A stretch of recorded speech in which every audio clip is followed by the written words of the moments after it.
नमस्कार मित्रांनो, स्वागत आहे आपल्या नवीन ब्लॉगमध्ये. आता मी थांबलेलो आहे कोरेगाव पार्कमध्ये. 1.5 तास झालं कोरेगाव पार्कमध्येच थांबलो. भाडे काय वाजत नाही, तुम्हाला खरं सांगतो. कोरेगाव पार्कला येऊन बरं का, खरं सांगतो. कोरेगाव पार्क कसंही हॅपी सिटी आहे, पण काय उपयोगाचं नाही. तर भाडे पडत नाही, काय नाही. इथून हलावं आता पुढं पुन्हा स्टेशनच्या पलीकडे जातो. आता शनिवार वाडा वगैरे तिकडे त्या साईडला गेलं की नाही थोडं भाडे वाचतील वाटाले मला. कर्वेनगर ह्या साईडला असलं का नाही भाडे वाजतात, पण हे कोरेगाव पार्कला भाडे वाजत नाहीत. खरं सांगतो मला. एखादी वाजलं की ते काय तर 30-40 ऑटोवालं राहतात, त्यांच्यामध्ये एखादी भाडं वाजले की कोण म्हणून उचलणार त्याला. बोट न्यायचीपर्यंत तर गायब होऊन जाते ते भाडं. असा प्रॉब्लेम आहे कोरेगाव पार्क. पण आता भाडं पडल्यावर यावं लागेल, काय करावं. आता इथून MT जायना म्हणल्यावर काय अवघड आहे आपलं. इथून MT जायचं आहे आता आपल्याला. कुठं जायचं ते कळेना मला. आता विमाननगर खराडी ह्या साईडला तर 5 वाजेपर्यंत भाडे पडत नाहीत. 5 वाजेपर्यंत भाडे वाजतच नाहीत. एखादे वाजलं तर ठीक आहे, नाही तर वाजत नाहीत. कारण की त्या साईडला सगळे ऑफिसला कामाला गेलेले असतात सकाळी.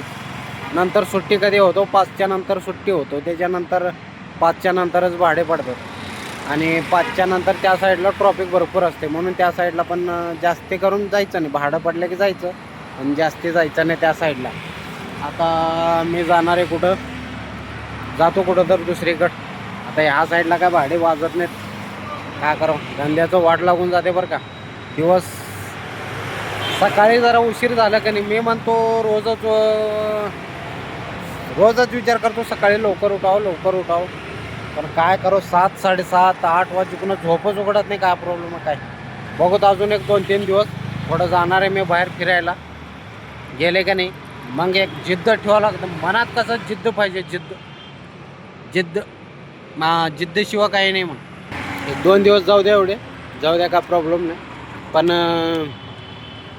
एकदा मनात ठाण ठेवले की नाही माणूस, मग काय कोणी थांबवू शकत नाही त्याला. असा प्रॉब्लेम. सकाळी 6 वाजता गाडी काढायची म्हणजे काढायची घराच्या बाहेर. त्याच्याशिवाय धंदा होत नाही मित्रांनो. दुपारच्या टायमाला कसं धंदा बिलकुल नसतो बरं का. बिलकुलच. एखादी माणूस भेटला तर भेटला, ठीक आहे, नाही तर नाही. अजिबात भेटत नाही धंद्याला. मग धंदा तुमचा गेला म्हणून समजायचं. मग संध्याकाळच्या टायमाला 5च्या नंतर मग ट्रॉफिक सुरू होतो. त्याच्यामध्ये अडकून बसावं लागतं. अशा प्रकारचा धंदा आहे ऑटोवाल्यांचा. आता कोरेगाव पार्कमध्ये बघा ब्लॉक किती वेळ झालं बनवतो. 2-3 मिनिट होत आले. आता भाडं वाजतंय का? वाजत नाही. पूर्ण सबूत के साथ. वाजला तरी एखादी 30-40 वाजल बघा, आता त्याच्या पलीकडे वाजत नाही. आता काय करावं. पण कोरेगाव पार्कचं एक आवडलं मला, थंड सावली, झाडं दुनियाभरचे झाडं बरं का. असं तुम्हाला भेटणार नाही की झाड नाही ह्या ठिकाणी. नुसतं झाडं प्रत्येक ठिकाणी झाडं. मग सावलीचा काही विषय नाही. ह्या साईडला भरपूर झाडं आहेत. थांबायला उन्हाच्या टायमाला थांबायला इकडं कोरेगाव पार्कला मस्त आहे. पण थांबून जमत नाही. आपलं पोटा पाण्याचं बघावं लागतं.